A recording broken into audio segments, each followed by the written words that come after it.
Ça y est, c'est 2026, on y est. Vous avez peut-être le sentiment que cette année va être la bonne. Avez-vous eu déjà l'impression de stagner malgré vos envies profondes, de changer et de trouver enfin votre véritable but dans la vie? Vous n'êtes pas tout seul.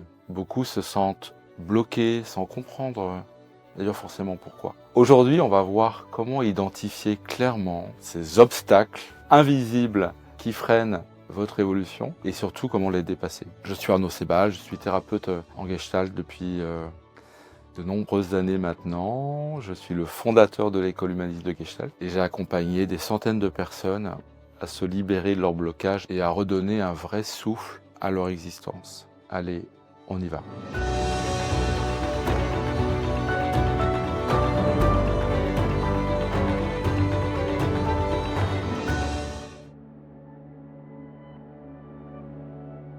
La première partie, on pourrait l'appeler « Repérer les pièges de l'état d'esprit et des croyances limitantes ». Pour avancer vers votre but dans la vie, il est essentiel de comprendre comment votre propre état d'esprit peut parfois vous freiner, sans même que vous en ayez d'ailleurs pleinement conscience. Un des premiers pièges majeurs, c'est de croire que la confiance en soi doit être acquise complètement avant de passer véritablement à l'action. On se dit souvent, quand je serai sûr de moi, je ferai ce changement, ou encore, je rencontrerai les bonnes personnes quand je serai prêt. Alors que la confiance ne fonctionne pas comme ça. Elle se construit dans l'expérience. À mesure que vous osez faire des pas, c'est pas vers ce qui vous tient véritablement à cœur. Donc parfois, attendre que la confiance soit complètement là, parfaite, est une façon sûre de rester immobile, n'est-ce pas? Ensuite, il y a les peurs. Peur de l'échec, peur du jugement des autres, peur de ne pas être à la hauteur. Ces peurs ne disparaissent en fait jamais complètement. Mais elles deviennent un vrai frein, et c'est le problème, quand on les laisse décider à notre place. Le vrai défi est d'apprendre à avancer malgré la peur, à la reconnaître sans la laisser nous paralyser. Le bruit intérieur, vous connaissez ça dans notre esprit, et un autre piège vraiment insidieux. Cette voix critique en nous qui nous répète des phrases comme tu n'y arriveras jamais, je n'y arriverai jamais, c'est pas pour toi. Peut-être des phrases qu'on a entendues et qu'on a fini par se répéter, des phrases introjectées. Ce monologue interne dégrade la confiance et affaiblit la motivation, l'énergie. Donc mettre en lumière ce bruit et l'interrompre est une étape clé pour retrouver de la clarté. Enfin, on a besoin de changer des croyances limitantes, comme l'idée que on est trop vieux pour changer, trop jeune, c'est trop tard, c'est pas possible dans ce monde-là, ou que certaines choses sont réservées à d'autres personnes et pas à vous. En fait, mon expérience de plus de 30 ans, c'est que ce sont des histoires que l'on se raconte, souvent héritées du passé, de ce qu'on a pu observer ou entendre, mais qui ne reflètent absolument pas la réalité de notre potentiel, de ce que l'on est en nous-mêmes, profondément. Et puis, ce que j'ai pu aussi observer, c'est qu'il y a un piège d'attendre le bon moment. Cette attente illusoire qu'un alignement parfait des planètes permettra enfin de se lancer. Vous voyez, comme si on attendait que tout soit OK. Et ce bon moment, on peut l'attendre toute notre vie, en fait. En vérité, le moment parfait, en soi, il n'existe pas. Il est dans l'action, il est dans l'ici et maintenant. Le moment parfait, c'est ici et maintenant. C'est maintenant. C'est ici maintenant que le moment se construit, pas plus tard. Parfois aussi, on va voir que on a besoin de passer de cette première intention à l'action réelle. Éviter l'inaction qui guette souvent ceux qui veulent évoluer. Pour ça, nous pouvons nous appuyer sur un deuxième pilier fondamental qui nous aidera à structurer l'énergie et votre temps pour avancer concrètement. On va voir ça dans cette deuxième partie, éviter les pièges de l'inaction et de la passivité.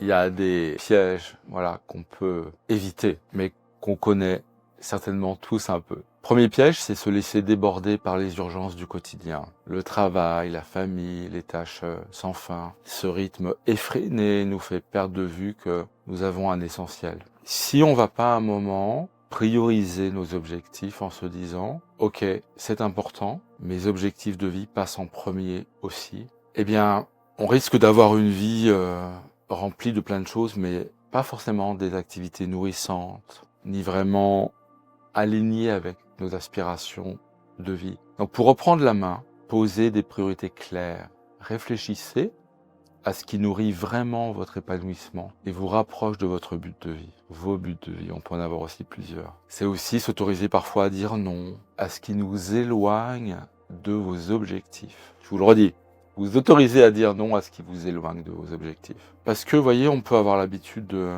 Ça devient tellement habituel qu'on s'en rend même plus compte. Procrastiner, vous connaissez ce mot, procrastiner ce qui compte vraiment. On connaît tout ça. Remettre à plus tard les actions importantes mais inconfortables parce que ça va, sur le moment, peut-être être moins agréable qu'une petite distraction. Mais profondément, en fait, ça va nous générer quelque chose qui n'est pas bon pour nous sur le long terme. Choisissez consciemment vos actions. Demandez-vous si ce que vous faites vous rapproche de votre but. Ça veut dire dans la journée, arrêter, se poser et se dire « Est-ce que ce que je suis en train de faire me rapproche de mon vrai but ?» Si cela n'est pas le cas, eh bien, osez ajuster votre manière de faire. Osez changer. La conscience dans l'action transforme chaque geste, voyez, ou des gestes en tout cas, vraiment en un pas vers votre projet de vie. C'est ça l'idée, c'est que tous les jours, il y ait quelques actions qui nous emmènent vers notre projet de vie. L'autre piège, c'est agir en pilote automatique. On connaît tout ça. On fait des gestes mécaniques, on va se perdre dans les distractions, sans vraiment valeur ajoutée, puis on s'en rend même plus compte. Ces attitudes vraiment qui nous empêchent d'être aux commandes. Alors, avançons par petits pas réguliers. Vous n'avez pas besoin de changer tout d'un coup, ni d'être parfait. Parfois on y arrive, parfois on n'y arrive pas, mais on reprend le cap. Même de petites actions répétées créent vraiment un effet boule de neige, je l'ai tout le temps constaté. Chaque petit pas renforce votre confiance, renouvelle votre énergie et vous rapporte vraiment des bénéfices et vous rapproche de ce qui compte vraiment. Parfois on a vraiment besoin de faire un reset, voyez, et puis se poser et se dire ok, allez, là, si je veux avoir vraiment des résultats différents, il faut que je fasse autrement. Je vais me dire que chaque jour, je vais faire des actions qui vont dans le sens de la vie que j'ai vraiment envie de vivre.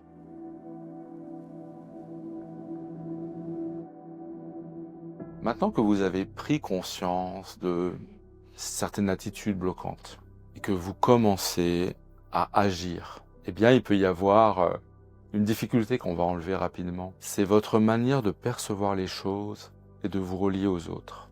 En fait, on a véritablement des pièges de la perception. Ça peut nous maintenir dans une vision figée, limitée.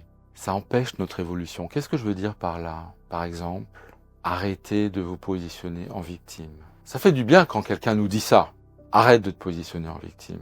Se voir comme une victime des circonstances nous enlève toute capacité d'agir. La plupart des gens font ça. Alors arrêtons de le faire ensemble. Cela vous place dans une posture passive. Vous avez l'impression de subir la vie parce que vous vous trouvez victime des circonstances au lieu d'en être l'acteur. Ça veut dire quoi? Ça veut dire je vais me mettre dans une posture de créateur. Ça veut dire dans les difficultés, eh bien, je peux quand même faire un pas. Je me remets dans une position, dans la difficulté, je vais quand même être créateur. Je ne vais pas attendre que toutes les difficultés s'en aillent. À l'intérieur de ça, comment je peux transformer une situation? Le deuxième point, c'est des mots importants.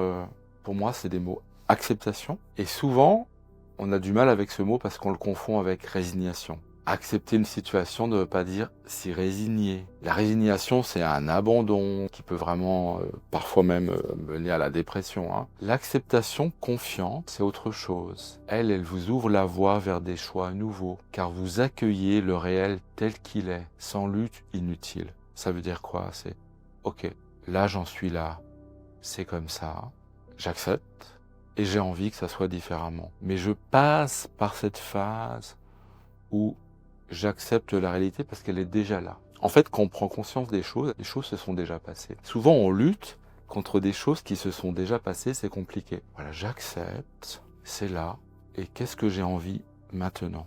On a tous beaucoup de mal avec ça. Ce qui nous emmène naturellement au troisième point. Vivez ici et maintenant. Évitez de passer votre temps à ruminer le passé, d'anticiper l'avenir en fait. Notre méthode, qui est vraiment différente, la Gestalt, invite à développer la pleine conscience de l'instant pour ressentir pleinement ce qui se passe dans l'ici et maintenant. Qu'est-ce que j'ai envie là dans l'ici et maintenant? Qu'est-ce que je peux faire maintenant pour me sentir bien? Qu'est-ce que je peux faire maintenant comme action qui va m'amener vers mon but? Quatrième recommandation, c'est attention à la pensée qu'on peut appeler, voyez, binaire, tout ou rien. Ne cherchez pas à revenir à avant un changement, avant une crise, c'était mieux avant. La vie évolue et votre transformation aussi. Arrêtez de dire c'était mieux avant. Arrêtez de dire c'était mieux quand vous étiez plus jeune. Ça fait que baisser l'énergie. Acceptez que votre parcours il soit singulier, différent. Et intégrez ce que vous avez vécu comme une force. Même si vous ne le voyez pas encore, décidez de le penser comme une force. Cinquième point, qui sera là le dernier point là sur ce sujet, c'est exprimer vos besoins. Ne vous oubliez pas dans la relation avec les autres. Souvent, par culpabilité, c'est un vrai sujet, ou habitude, on met les besoins des autres tout le temps en priorité. Alors, c'est bien de le faire un petit peu, mais parfois, on va même pas dire nos propres besoins. Quelque part, on a tous besoin, vous voyez, de réapprendre ou de se rappeler cette question. De quoi ai-je besoin maintenant? De quoi ai-je vraiment besoin maintenant? Les sentir, mais aussi les autoriser. S'autoriser à exprimer ses besoins sont essentiels pour avancer en confiance dans le respect de soi et du coup on va prendre respect aussi de l'autre beaucoup plus facilement. Vous avez découvert dans cette courte vidéo les pièges qui bloquent votre passage à l'action et comment les dépasser. Voyez, en posant des priorités claires, en choisissant consciemment vos actions et en avançant, pas d'un coup mais par petits pas réguliers. Ce que l'ego n'aime pas trop, les petits pas réguliers, on imagine que on devrait faire tous des choses extraordinaires et puis du coup on fait rien. La Gestalt thérapie offre un cadre puissant pour prendre conscience de ces mécanismes et retrouver votre liberté d'agir. Si vous avez envie d'en savoir plus, eh bien regardez la prochaine vidéo. Qu'est-ce que la Gestalt? Abonnez-vous aussi. À bientôt pour la suite. Merci de m'avoir écouté.